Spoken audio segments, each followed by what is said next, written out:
Awesome. Well, welcome everyone. A lot of gratitude to see you all today. As always, some familiar faces and a lot of new faces. So I appreciate you joining us on a Friday morning. As you arrive, please just put your name and your role and your organization and your city into the chat so we can get a sense for who's here. So again, just introduce yourself in the chat, your name, your role, your organization, and your city. We'll give folks 30 seconds, another minute to do that.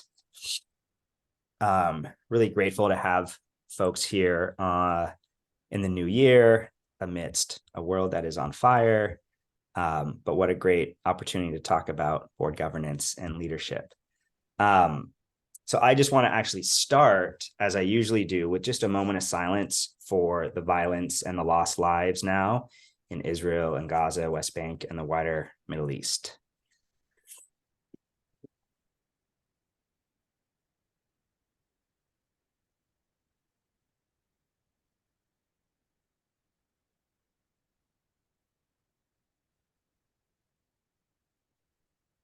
All right. Thank you all. I know it's a heavy time for many of us. But again, I find comfort in being with community organizers, activists, board members, CEOs, funders, nonprofit folks who are all working to make the world a better place. So thank you again. For those who don't know me, I'm Seth Linden. I'm the founder and principal of Gather Consulting. I'm a philanthropy advisor and a leadership coach and consultant. And my other hats that I wear, I'm a board member of the Jewish Studio Project. I'm a board member of Jewish Long Beach. I'm the father of 2 young boys. I'm a husband, a friend, and a community builder, excuse me. For those who are new, BoardTalk is a space to share ideas and resources around nonprofit governance and to connect with and learn from other board members. We've been doing this since COVID, so 4+ years, and are relaunching now.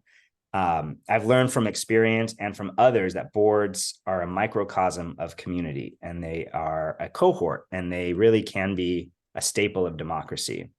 And so boards have a responsibility to step up now, as they do always, but especially now. We need them more than ever. In a crisis, there is danger and opportunity. And so the question that I'm hoping we can ask is, what is the opportunity here? And just a minute about framing.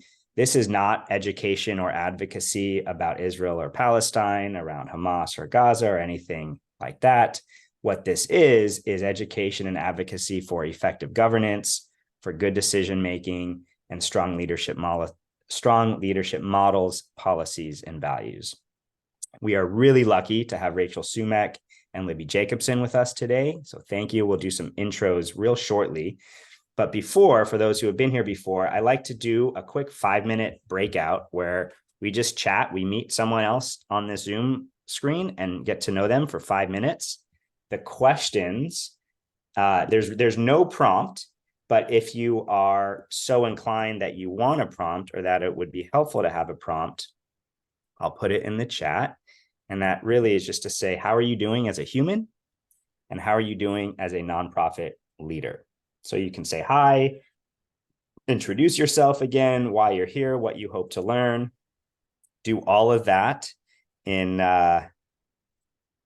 5 minutes. And I'm going to do some quick math here. We have 22, so I'm going to do 11 breakout rooms. We're going to assign automatically.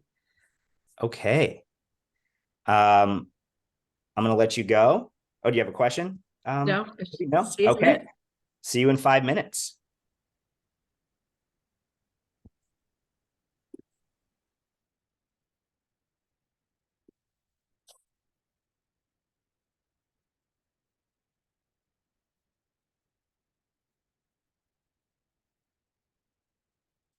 It's great. Meet somebody really interesting every time. And this time I got to meet Rachel, so I got a little preview, but thank you for doing that. It's really great. You're welcome. Oh, I know. I think so. I stole this from someone else, and I'm blanking on who, but when I remember, I'll give them credit. And it always has been a great way to start conversations, many folks we don't know, and just to get 5 minutes to check in with someone who's doing this work, I think is always really helpful. So trying to build some connections between the folks here. Awesome. Thanks, Dana. So now we get to chat with our special guests. I just want to share a little bit of context and a little bit of their bios, and we'll get right to it. But I'm going to pin, let's see, Rachel. I'm going to pin you. And where did Libby go?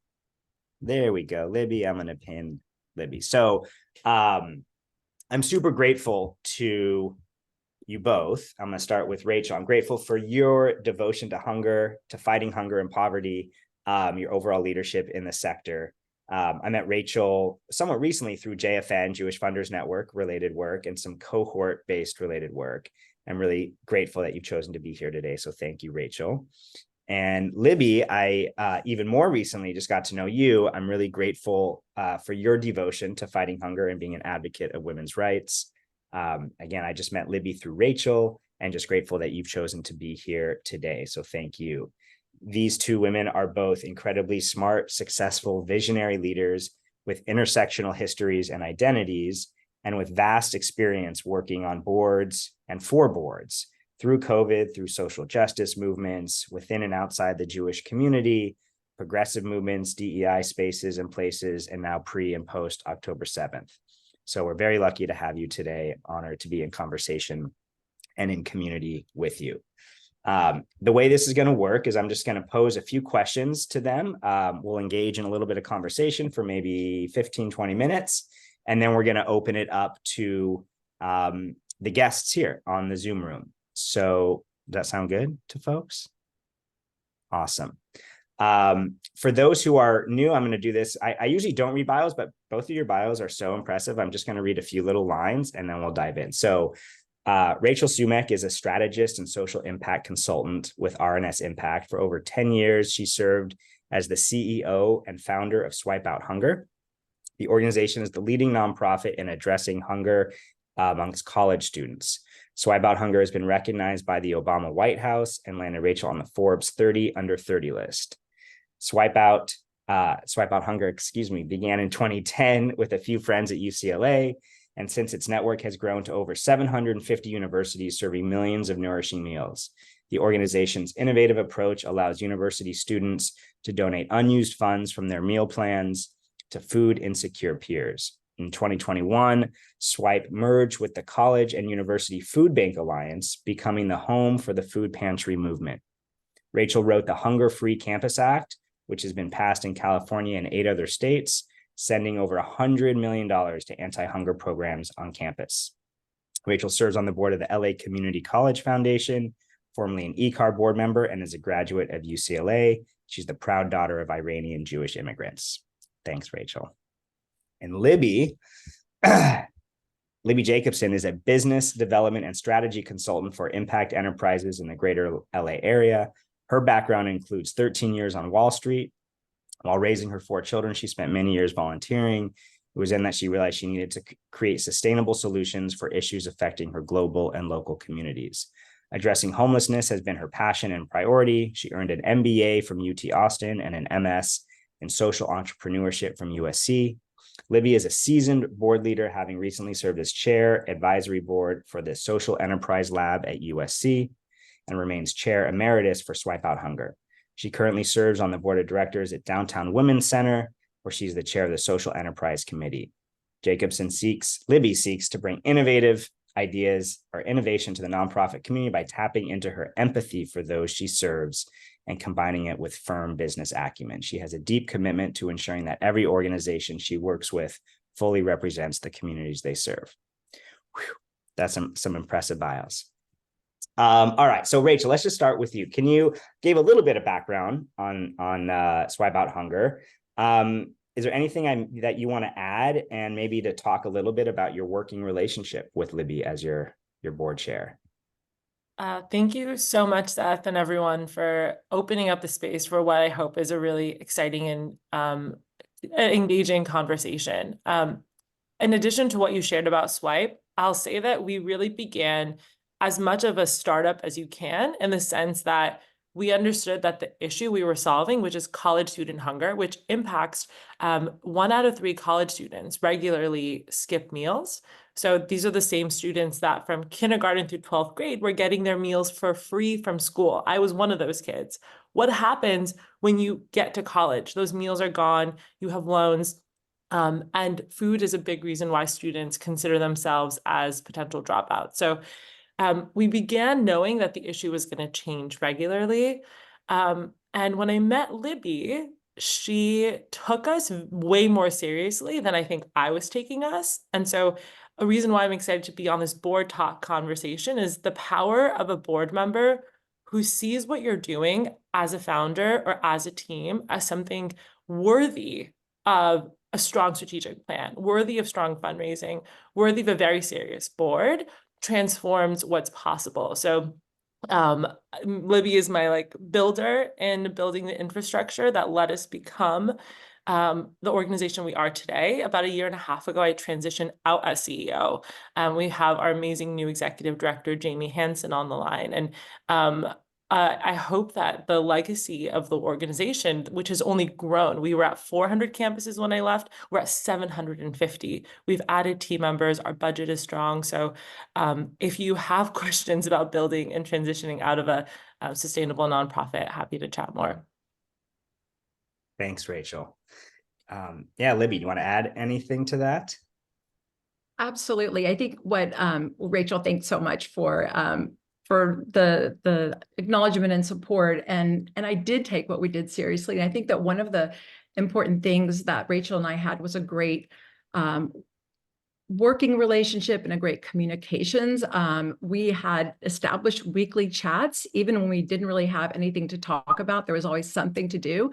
So the crisis that we navigated was a pandemic. And when the pandemic hit, what was great is that we already had that infrastructure in place of strong communications, strong touch bases that I think really led us through that crisis so well. Awesome.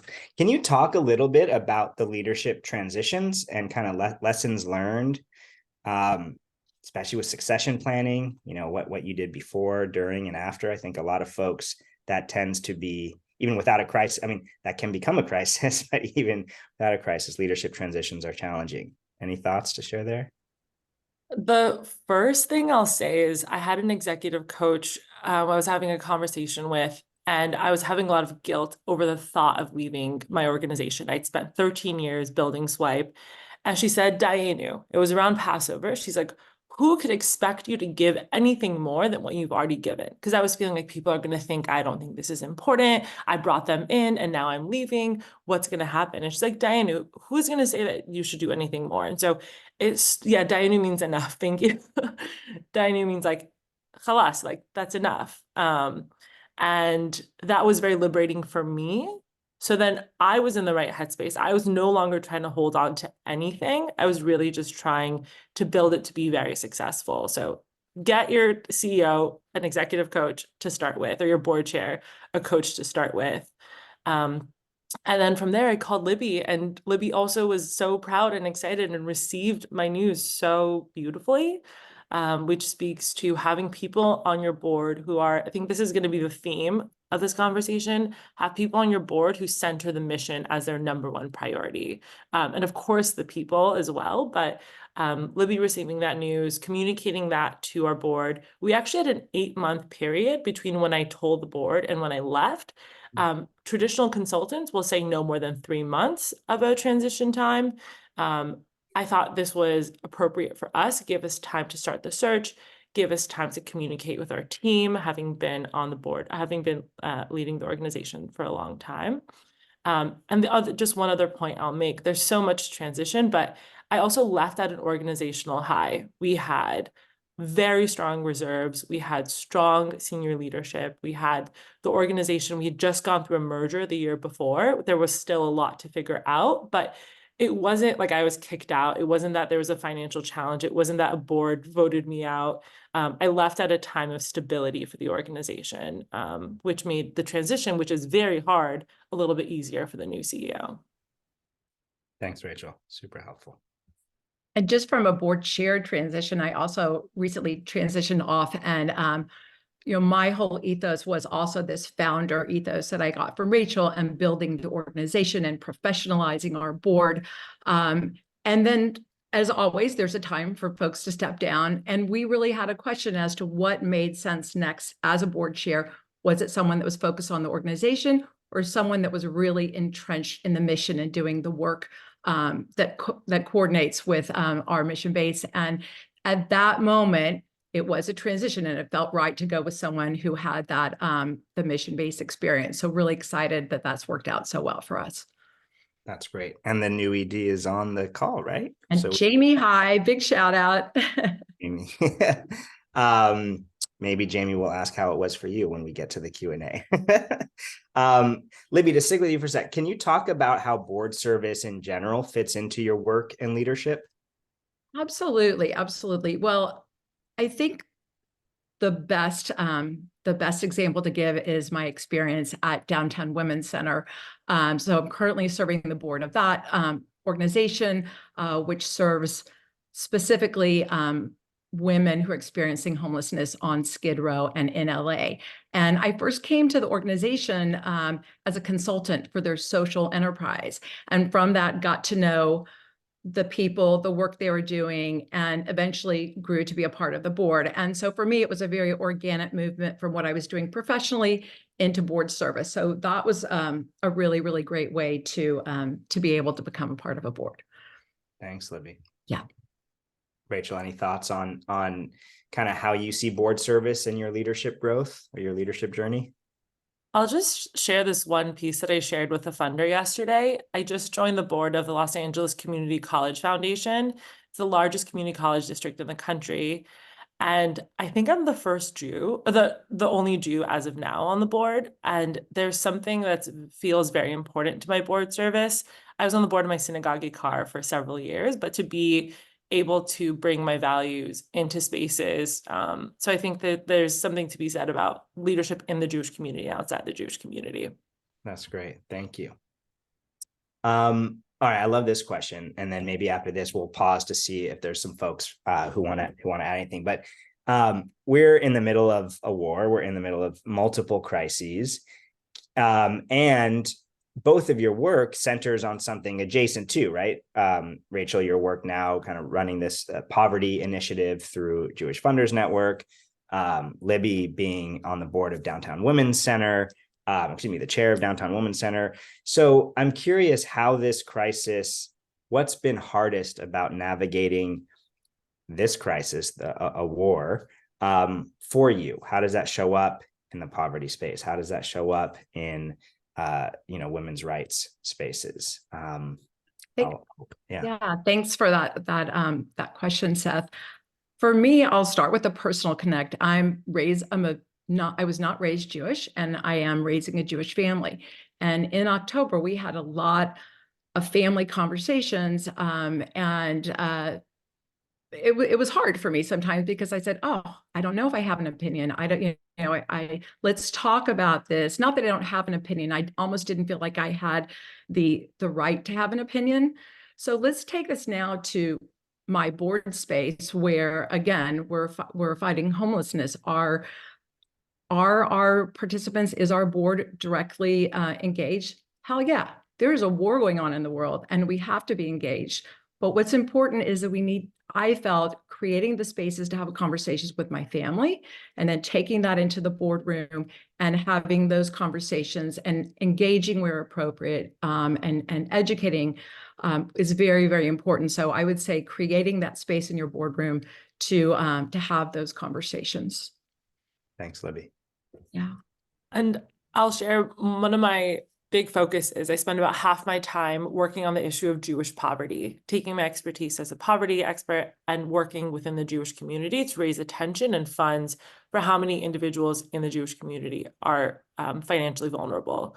And it has been, while I'm grappling with and being heartbroken over what's happening in Israel and Palestine, I'm also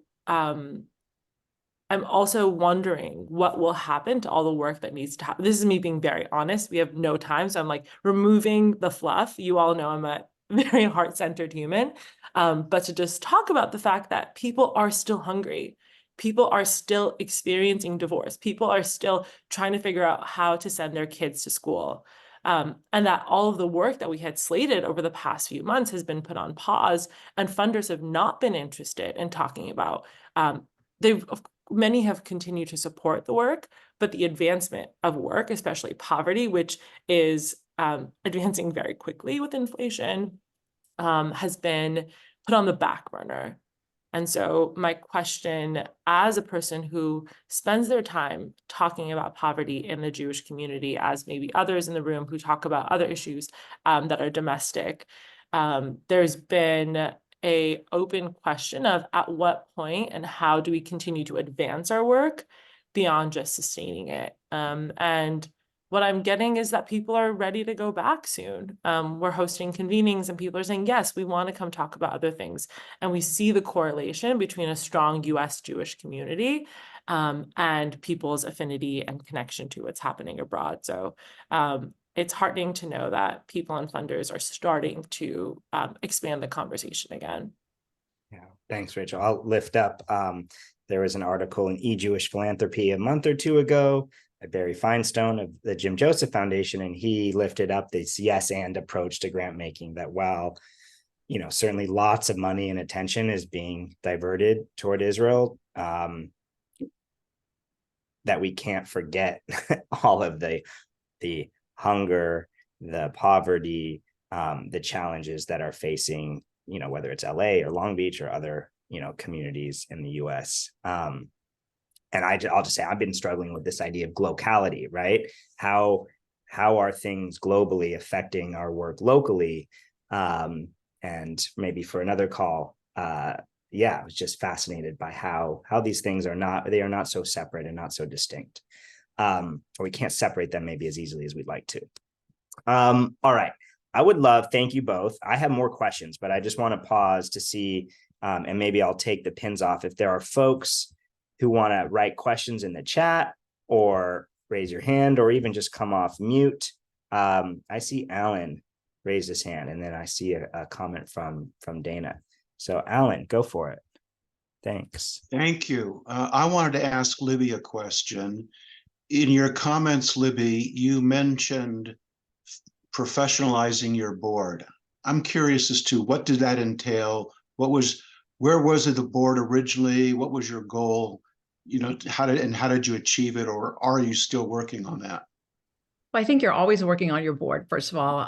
So thank you, Alan, for the question. First of all, we were very much a startup when I came to Swipe, and the board before, I think, had been a group of friends that Rachel had that you know, came together in a WeWork and supported her. And what was important for us is to, number one, get a strategic plan in place, to get our governance in place, create committees to support the board, and most importantly, board recruitment. Again, in the past, as a startup, it was people that knew Rachel, people that she knew from the space, and we really targeted you know, areas for board recruitment, especially those who are working in the space, both secondary ed and food insecurity. And I think we did a great job building out our board. And then, you know, from then came making the transition.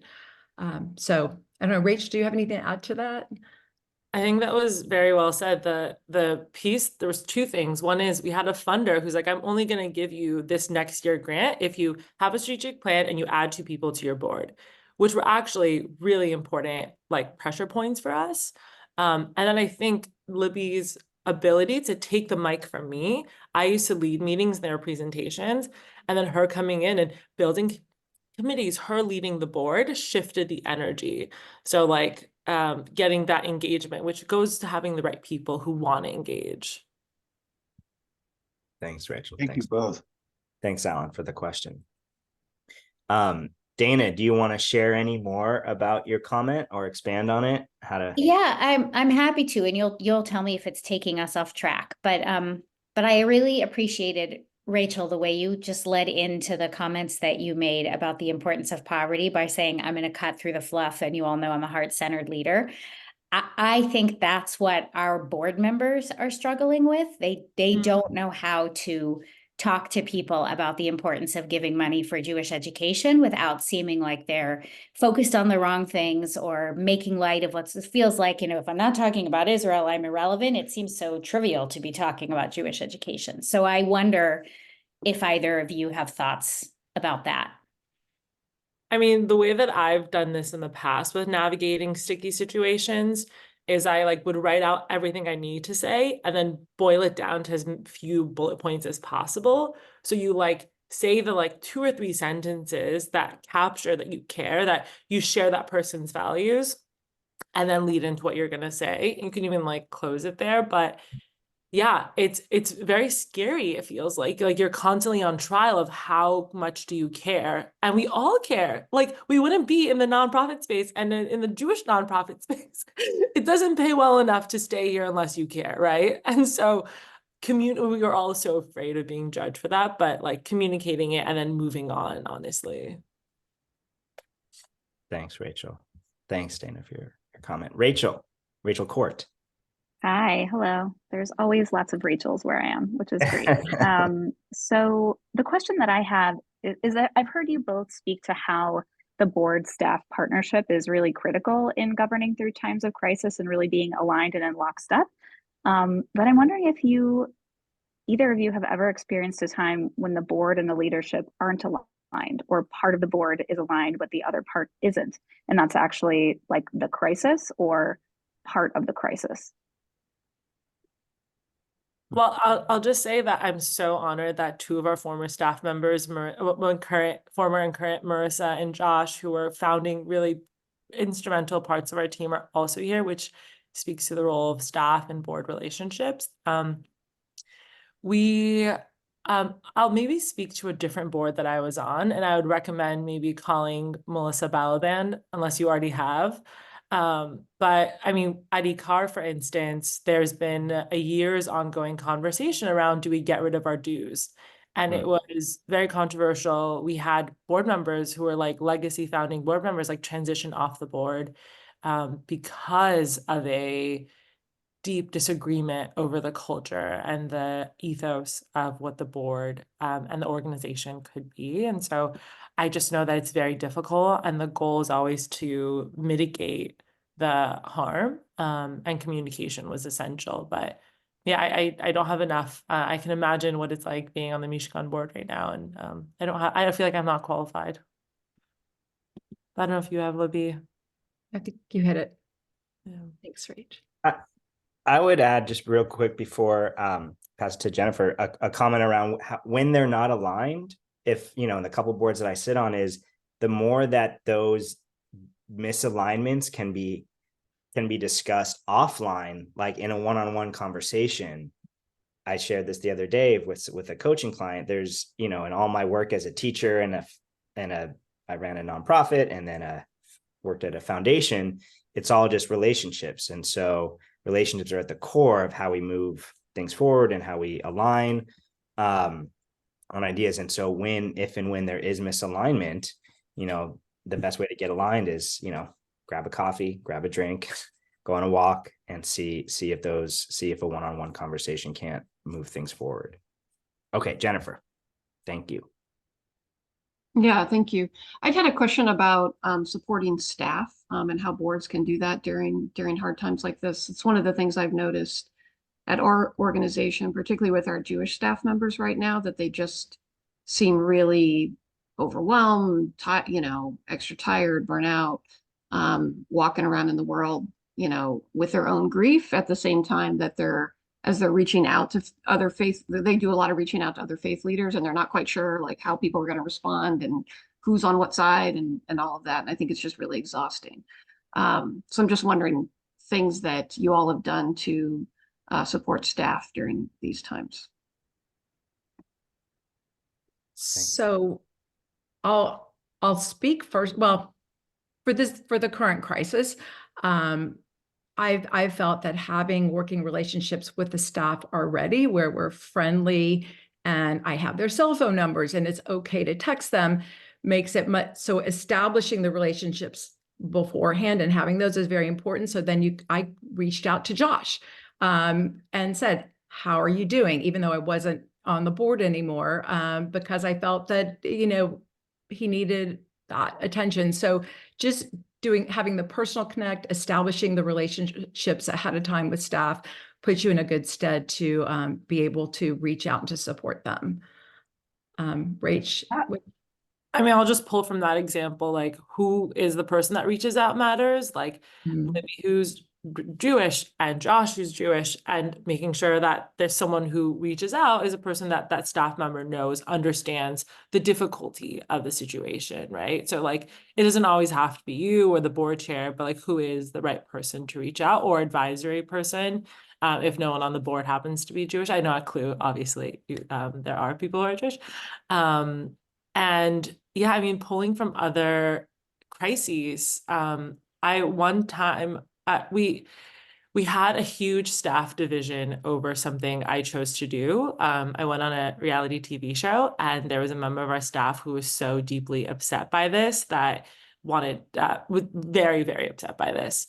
And being able to expand the conversation as far as that person needed to go, and holding the space for that versus trying to move them somewhere. A staff appreciation committee is an amazing idea, right? Like during the pandemic, we gave stipends for like ways to make your life more comfortable. And I think in this moment, offering extra time and space, I know it's tricky to bring up in group conversation, but there is a nuanced way potentially to find a way to have that pain be seen, or that complexity be seen by the group. So if there's a way without causing too much stir to, in addition to working with them personally, have that acknowledged within the staff, I think it could do some good. And if I can just add something, I love that question, Jennifer. Thank you. I mean, one, a tactical, and then a little bigger. The tactical is, giving folks. So I know a lot of nonprofits now are just giving folks like the week off between Christmas and New Year's, but finding any time for just like respite time, self-care time, whatever that is.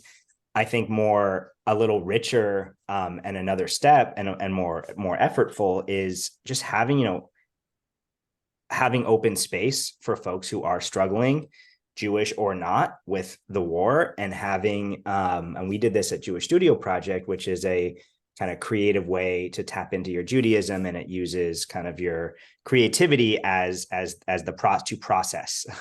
And so you're not intellectualizing everything that happens. And what we didn't put out any statements, but we offered for the staff and then for the community, but for the staff, just like a half hour, 45-minute, like office hours, just come, share what's on your mind, safe space. How are you feeling?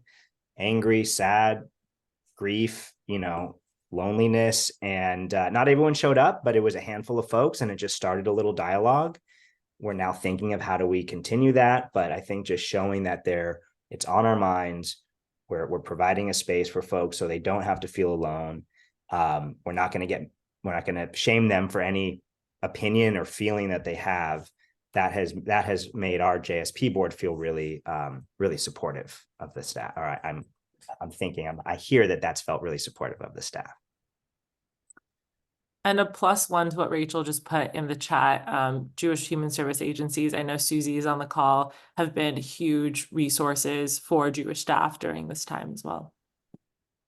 Thanks, Rachel. Yeah, thanks, Rachel. Marissa, adding to the point about closing the office between, spoke to leaders of an organization called Leading Edge. Yeah, it can do wonders. Marissa, do you want to share more about that, or say anything more about that? Yeah, I'd be curious. I mean, more and more, I come from an education back, so I was always off between, around that. And I was like, why isn't the whole world, why isn't everyone just done before and after New Year's? But challenging for working parents, certainly. But it certainly helps the staff. Yes, Rachel. Mental health days definitely help. Mm-hmm. Some of I was working on a project last year around sabbaticals. I don't know if folks on here have taken sabbaticals or are thinking of them.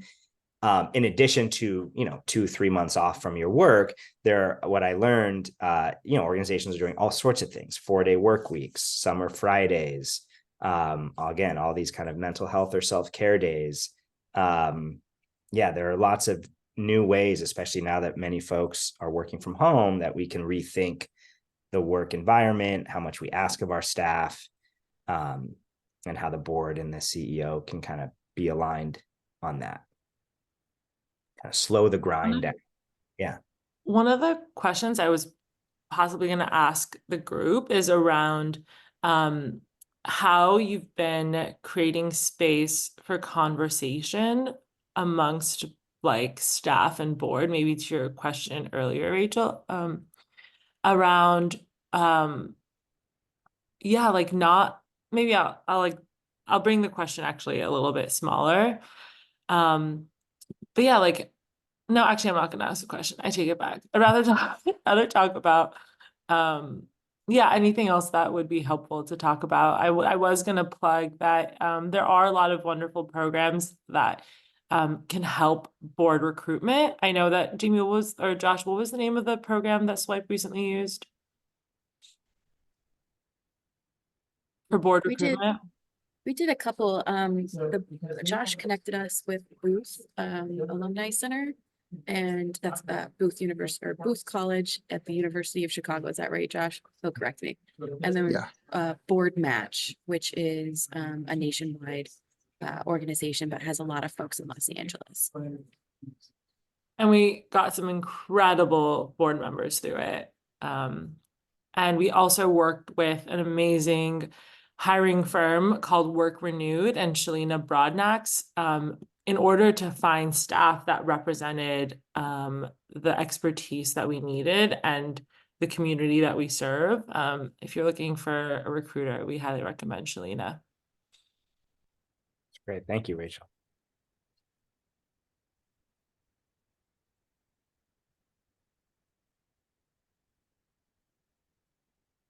Any other questions or comments? Or does anyone have something a challenge that they're going through right now with their board or with their staff that they want to lift up for Rachel or Libby?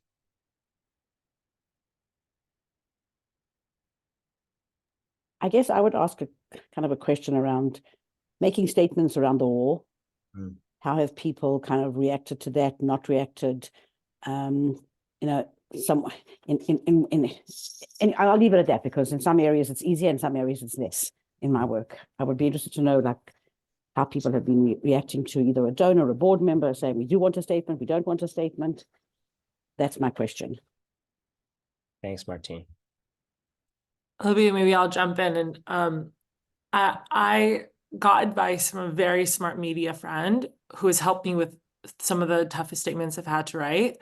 And he said, what is your goal? Like, even when it comes to posting on social media, right? Like, what is your actual goal in posting this? And I would always say, my goal is to bring people together, to create nuance, to expand empathy. And very often, written statements fail at doing that. Written statements are misinterpreted. Right, I was just saying, for that, you don't have to write a statement. Yes. I was just saying that, Exactly. but I was on mute. Exactly, Yeah. right? And so the question becomes, is a statement the best way to actually advance your goal? Knowing that it actually might come at a cost. So, you know, leaning instead on relationships, having conversations with folks is critically important. And that said, sometimes silence is a message that is good, and sometimes silence is a message that is bad. I would always take it back to what is your goal, and then also what puts you in integrity with your values. I mentioned earlier, I was on a reality TV show. It was supposed to be on CBS. It was called The Activist. It was met with a lot of pushback by activist communities for whitewashing activism from mainstream TV. Whatever. Even though I stood by the opportunity to make myself a sacrificial lamb on reality TV to advance my mission, which is something I would do 10 times over, I still saw that my community was in pain because they were reaching out to me saying that. Strangers are reaching out, but my community was also reaching out saying, explain this. And because people were asking me, I could have those conversations one by one. I'm like, there are probably many others that are wondering this. So that was a moment I actually did put out a statement, both on my own platform and through our listserv to our community, And again, this was a very well-crafted statement that mostly took accountability for the harm that was caused and reinforced what our values are so that people know where our heart actually is, and reminds people like, we are the same people you loved before the reality show. This was a chance to advance our work, wasn't seen that way, but like, we're going to go back to work, and we hope you come with us to go back to this issue, right? Kind of said like, chapter over, and now let's move on. So I'm not against statements. In fact, I think that there are many organizations who owe their community many statements taking accountability for things that they have not addressed, right? I think our community is obsessed with putting out certain types of statements when in fact there are others that would put us more in line with our integrity. So when it comes to the conflict, I asked, like, how will this help my Israeli cousins who are in the reserve duty right now? Me putting out a statement might actually harm me, or so yeah, if it doesn't help, then I stay away from it. But sometimes it is important, the That community. was very helpful. I like that question. Sure. Even for individual board members and donors, yeah, it's a good question to ask them. Totally. Thank you. Yeah, and I think if a board member is pushing for a statement to be put out, you can ask, like, what is the goal? What will this accomplish? Instead, what are other things we can do, right? I was saying I joined the board of the LA Community College Foundation, and a big part of that is like, I want to be, when people think of a Jew, oh, that woman who's on the community college board, right? I want to bring that messaging. That's more worth my while than spending hours on a statement. That's great, Rachel. I just want to add two things to statements. So someone on our last, I think it might have been Gina Green on one of our last calls, when she was running, or she was the chair of the Women's March. I think she shared that had to work hard not to have the Women's March put out a statement.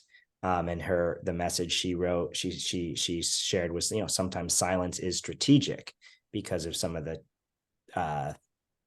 I guess anti-Semitic or challenging statements that the Women's March had put out, or seemingly put out before. And again, just back to Jewish Studio Project, we didn't put out a statement. We instead thought about what could we do to move this work forward, to bring our staff together, to bring our community together. And it wasn't a statement about Israel-Palestine. It was, let's get out of our heads. Let's let's do some processing together, embodied processing, some creative processing, and do some healing, outside of. That's kind of at the end of one of my boards. That's what we did. How does the mission align with us, and what can we do to actually rather promote our mission and our work? Yeah. Yep. Thanks for the question. Thanks, Seth. Yeah, Susie. I mean, I think at JFS, I mean, it's kind of not your grandmother's or my Jewish Family Service anymore, as far as how many Jewish people worked at Jewish Family Service, that we have a very diverse employees, whether that's social workers, drivers, people working in the kosher kitchen, whatever that may be. And I think what we've seen over the past, since October 7th, is the way the way employees respond to what's happened, and how difficult that is for some of them, well, all of us, to be in a Jewish space. That when they went to social work school or whatever, that they didn't sign up for this in the same kind of way. And there's a lot of emotion. I think somebody talked about staff, I think it was Jennifer, who talked about Jewish staff they're exhausted, but I think other staff are also exhausted, not really sure how to respond, and looking at their colleagues, not understanding it in the same way if you're coming from sort of a more Israel Jewish centered background. And I think that that's been really, really challenging for senior staff who are not necessarily Jewish, and understanding like the hurt and the pain and the loss and all of that in a very different way. And I see colleagues struggling to respond. And when you said that, Seth, about like sharing this open space and coming together and talking about it, I'm not even sure that people it's hard for them to do that. And people have different the political views, religious, whatever it is. It's very, very, very difficult. And some people try to stay away from it, and some people. Anyway, as I'm just kind of, all I'm saying is it's very, very challenging, and in trying to lead in that place too, and our board members And I think well, Rachel certainly knows this, and you do too, that we're trying to diversify our board, but we're starting in the Jewish community. But that came out of an advancing equity piece at JFS after the summer, after June with George Floyd. And that's where we ended up going to, was diversity, but in the Jewish community. So it's just all sort of fraught, is I guess what I'm saying. And so the board, they understand that our employees are not all Jewish, and many of them, I would say majority of them are not. So anyway, any responses, Rachel, Libby, anybody actually? I mostly appreciate that in January of 2024, you brought in the importance of diversity within the Jewish community and beyond, and racial justice, because it is decades-long work, and it only stops when we stop doing it. So thank you for your continued efforts. Thank you. Thank you. Thanks, Susie, for sharing. And Rachel, yeah, some people do not want to talk about it in the work setting, certainly. Yeah. And I'd had lunch the other day actually with a Clue colleague I'm getting to know, and he said something so true, right? It's, we get so triggered by certain words, right? And those words that we either hear or we're afraid we're going to hear stop the conversation or escalate the conversation. But either way, don't move the conversation forward. And I don't know how you teach that or train that or just work on that, but I think from my perspective, I've been really trying to hold, like, I might hear words that make me feel uncomfortable or that I don't agree with, but I'm just gonna sit and I'm gonna listen. And that's the kind of framing. If you are going to have a conversation with your staff, with your board, that certain framing and certain facilitation will be helpful. And you're right, it maybe not all staffs and boards are ready to have that, to have those conversations. Any final questions or comments for our guests? Thanks, Dana.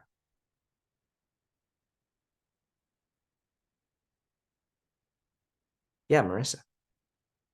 Something I just thought I would pose, given that some of you all are actively on boards, is whether you or your fellow board members might be compelled to make special investments towards wellness benefits or added support in whatever way that might be beneficial to the staff who are on the front lines of your organizations.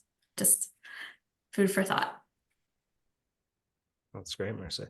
Can you say one more sentence about it, of like what would that look like? Like everyone pitching in a certain amount of money or having some sort of, goal of raising a certain amount of money to then directly benefit the staff, as opposed to like the general operating or specific programs. Like really having this be something that brings like board and staff together. That's great. I'd say from a funder person, when I was working at a foundation, there were, a lot of funders, they'll have their talent investments, or a lot of folks, some folks now have their DEI investments or their evaluation investments. What would it look like to have mental health or wellness investments that either funders or boards, there's a line item for that, right? There's PD, but then there's like self-care or wellness, which is great. Thanks, Marissa, for that.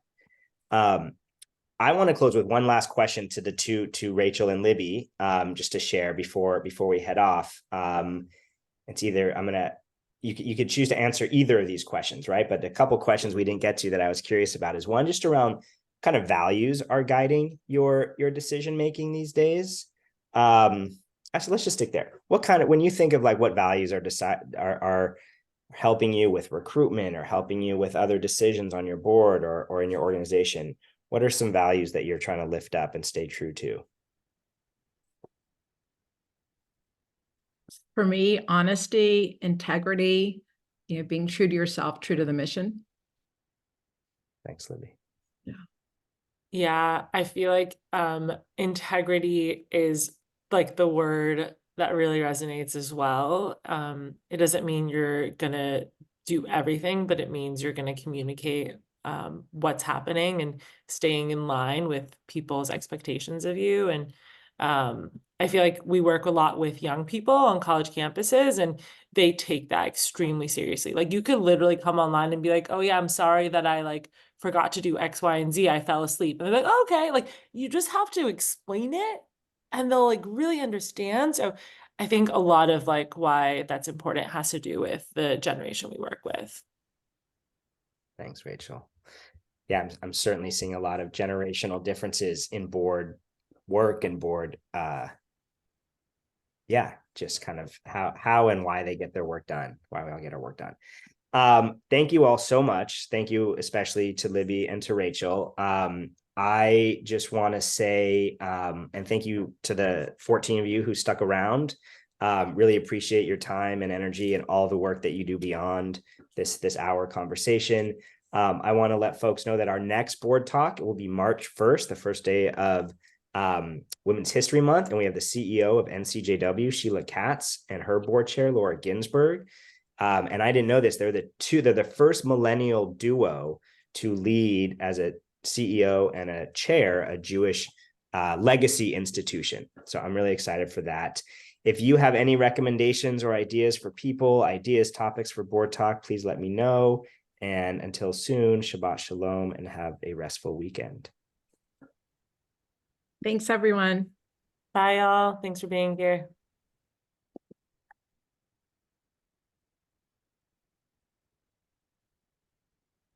We can stop recording. Hello.